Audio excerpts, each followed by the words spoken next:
Kuwaiti వాళ్ళకు నేను చేసే వైట్ పాస్తా ఏ విధంగా చేస్తానో ఈ వీడియోలో అయితే కన్నా మీరైతే చూడండి. ఎలా చేస్తా అనేది క్లియర్గా అయితే ఉంటుంది.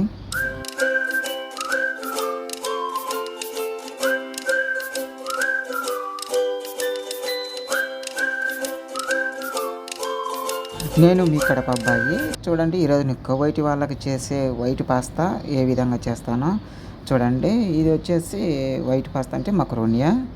ఇది వచ్చేసి ఇక్కడ వచ్చేసి పాస్తా అని పిలుస్తారు. ఇది ఏ విధంగా చేస్తా అనేది నేను ఈ వీడియోలో అయితే చెప్తా చూడండి. ముందుగా వచ్చేసి చికెన్ అయితే కట్ చేసుకు పెట్టుకున్నాను చిన్న చిన్న పీసులుగా. అట్లాగే వచ్చేసి బటర్ వచ్చేసి ఒక 100 గ్రామ్స్ అయితే కానీ బటర్ అయితే వేసినాను. బటర్ వేసిన తర్వాత కొంచెం వేడైన తర్వాత ఇప్పుడు మనం చికెన్ చిన్న చిన్న పీసులుగా కట్ చేసుకున్నాం కదా, అదైతే వేసినాను. దానికి ఏదైనా నీరు ఉంటుంది కదా, ఆ నీరు పోయేంత వరకు అయితే కానీ మనం బటర్లో అయితే కానీ వేయించుకోవాలా. తర్వాత వచ్చేసి నీళ్ళన్నీ పోయి మామూలుగా ఎర్రగా వచ్చేంత వరకు వేయించుకోవాలి. దాంట్లో నీళ్ళ చుక్క లేకుండా వేయించుకోవాలి. అది చికెన్ వచ్చేసి వేయించుకున్న తర్వాత వచ్చేసి ఎర్రగడ్డలు అయితే వేయాలి. మనకు దాంట్లో ఏమి నీళ్లు లేవు అనే అప్పుడు మనం ఎర్రగడ్డలు అయితే వేసుకోవాలా. అట్లాగే ఒకటి మ్యాజీ బిల్ అయితే వేసుకోవాలి. దాంట్లో టేస్ట్ అయితే బాగుంటుంది ఇది పాస్తా, అందుకు నేను అదే పనిగా చెప్తున్నాను. ఇప్పుడు మ్యాజీ బిల్ల దాంట్లో వేసినాం కదా, ఇది వచ్చేసి మక్రోని పక్కన అయితే ఉడుకుతుంది. ఇది వచ్చేసి మామూలుగా 75% అయితే ఉడుకుతూనే చాలు, అంతే. మనం ఎక్కువ ఉడకబెట్టాల్సిన అవసరం లేదు. తర్వాత వచ్చేసి మష్రూమ్, కోవిడ్ వాళ్ళు వచ్చేసి మష్రూమ్ అంటారు, మనమైతే పుట్టగొడుగులు అంటాము. అట్నే పుట్టగొడుగులు వేసుకోవాలి. దాంట్లో వేసుకొని అన్నీ బాగా చికెన్ వచ్చేసి బాగా ఎర్రగా ఎగుతుంది. ఇవి మష్రూమ్ వచ్చేసి అది పుట్టగొడుగులు వచ్చేసి బాగా మగ్గుతాయి. దీంట్లో వచ్చేసి నేను వేసే మసాలా వచ్చేసి ఒట్టి బ్లాక్ పెప్పర్ అంటే మిరియాల పొడి ఒక్కటే వేస్తాను, ఇంకేం వేయను. మిరియాల పొడి వేసిన తర్వాత ఇది వచ్చేసి కుకింగ్ క్రీమ్ అంటారు ఇక్కడ, ఇది వచ్చేసి ఒక డబ్బా అయితే కన్నా వేస్తాను. నేను వచ్చేసి 1.5 ప్యాకెట్ అయితే చేస్తున్నాను.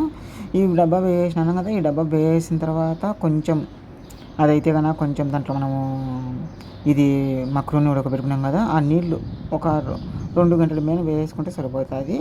ఇది వచ్చేసి ఇది జిబిన్ గ్లాస్ అంటారు ఇక్కడ. ఈ క్రీమ్ వచ్చేసి ఒక 2 స్పూన్ల మీద వేస్తాను. ఇది వచ్చేసి ఇటాలియన్ చీజ్ వచ్చేసి అది ఇటాలియన్ మొజరెల్లా, అది వచ్చేసి మామూలుగా పిజ్జా మొజరెల్లా. ఇవి వచ్చేసి మామూలుగా ఈ 3 వేసేసి దాంట్లో మనం ఇప్పుడు పక్కన అది ఉడుకుతుంది కదా, మనం చికెన్లో వేసినాం కదా అది కుకింగ్ క్రీము, దీంట్లో వచ్చేసి ఈ 3 వేసేసి అట్లా కలుపుకోవాలి. కలుపుకున్న తర్వాత కొంచెం చిక్కపడినట్టు ఉంటుంది. మనము ఒకవేళ మనకు అందాజుగా ఇంకా కొన్ని నీళ్ళు కావాలంటే ఎక్కువ నీళ్ళు అయితే వేయకూడదు దాంట్లో. నేనైతే 2 గంటలు అయితే వేస్తాను. మనకు గంట ఉంటుంది కదా, దాంతో అయితే 2 అయితే వేసుకుంటాను. ఇప్పుడు వచ్చేసి మనము ఇది కొంచెం ఉడికినట్టుగా ఉంటుంది కదా, అప్పుడైతే కానీ మనం ఈ పక్కన మక్రోని ఉంది కదా, ఇది ఈ విధంగా వేసుకొని ఆ పక్క వేసుకుంటే సరిపోతుంది. నేను ఇప్పుడు మక్రోని ఉడకబెట్టేటప్పుడు అయితే కానీ దీంట్లో నూనె ఎలాంటి ఏమీ వేయలేదు, ఎందుకంటే మనం ఇక్కడ వేసి అక్కడ వేస్తున్నాం కాబట్టి నూనె అయితే అవసరం లేదు. మనం బొక్కల గిన్నెలు అయితే వడగట్టేసినప్పుడు అయితే కానీ మనకు కంపల్సరీగా నూనె అయితే వేసుకోవాలి. నేనైతే కానీ ఇట్లా తీసి ఇట్లా వేస్తున్నాను కాబట్టి నేనైతే నూనె అయితే వేయలేదు. దీంట్లో మనకు టేస్ట్కి సరిపోయినంత ఉప్పు అయితే వేసుకున్నాను మక్రోనీలో. అట్లాగే వచ్చేసి మనం దాంట్లో కూడా మనం ఇప్పుడు పాస్తా వేస్తున్నాం కదా, దాంట్లో కూడా లైట్గా మనకు టేస్ట్కి సరిపోయినంత ఉప్పే వేసుకోవాలి, ఎక్స్ట్రా అవసరం లేదు.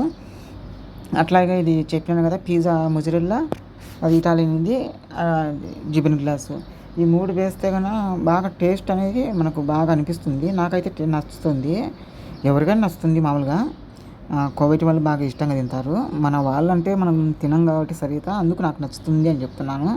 తినరు, ఈ ఫుడ్ ఎప్పుడు అలవాటు ఉండదు కాబట్టి అందుకు కొందరికి నచ్చదు. చూశారు కదా, ఆ విధంగా అయిపోయిన తర్వాత దీనిపైన కూడా మళ్ళీ ఇప్పుడు మొజరెల్లా ఇది చీజ్ ఇది కూడా వేసేస్తాను. వేసి పైన డెకరేషన్ కోసం అయితే వేసి ఆడికి మూత ఆఫ్ చేసి స్టవ్ అయితే ఆఫ్ చేసేస్తాను.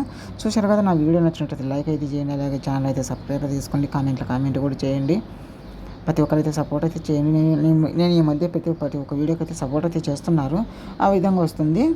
ఆ విధంగా చూడండి, మనం ఇంకా వాళ్ళు అప్పటికప్పటికే తింటామంటే కానీ ఒక పక్కన తీసుకొని తింటారు. నేను వచ్చేసి మామూలుగా ఇది ఫైరెక్స్లో వేసి పెట్టాలి. నేను ఫైరెక్స్లో అంటే కన్నా వాళ్ళు ఇమీడియట్లీగా ఇప్పుడు తింటారని చెప్పేసి అట్లే నేను ఏ దాంట్లో చేసినానో అదే దాంట్లో అట్లే వండించినాను, ఫైరెక్స్లో అయితే వేయలేదు.